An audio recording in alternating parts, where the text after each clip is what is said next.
नमस्कार मित्रांनो, तर घरकुल योजनेअंतर्गत पात्र ठरलेल्या लाभार्थ्यांना घरकुल योजनेअंतर्गत पहिला हप्ता म्हणजेच 15,000 रुपये पात्र ठरलेल्या लाभार्थ्यांच्या बँक खात्यामध्ये ट्रान्सफर करण्यात आलेला आहे। तर 10 लाख घरकुल लाभार्थ्यांना हा पहिला हप्ता प्राप्त झालेला आहे आणि दुसरा हप्ता पण लवकरच त्यांच्या बँक खात्यामध्ये येणार आहे, अशी माहिती राज्य शासनाच्या माध्यमातून देण्यात आली आहे। तर मित्रांनो, प्रधानमंत्री आवास योजनेअंतर्गत ज्या लाभार्थ्यांनी अर्ज केले आहेत, आवास प्लस नावाचा जो सर्वे झालेला होता, त्या सर्वे अंतर्गत ज्या लाभार्थ्यांनी अर्ज केले आहेत, अशा 20 लाख लाभार्थ्यांच्या बँक खात्यामध्ये पैसे जमा होणार आहेत। तर 10 लाख लाभार्थ्यांच्या खात्यामध्ये पहिला हप्ता जमा झालेला आहे।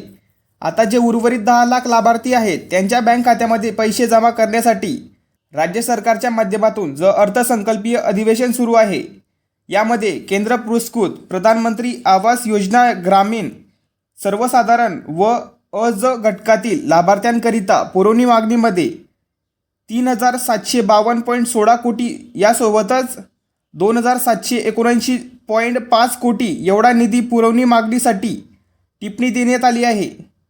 तर महत्त्वपूर्ण हा व्हिडिओ सर्वांना शेअर करा। चॅनलवरती जर नवीन असाल तर चॅनलला सबस्क्राईब करा। अशाच महत्त्वपूर्ण माहितीसह व्हिडिओ आपल्या चॅनलवरती येत असतात।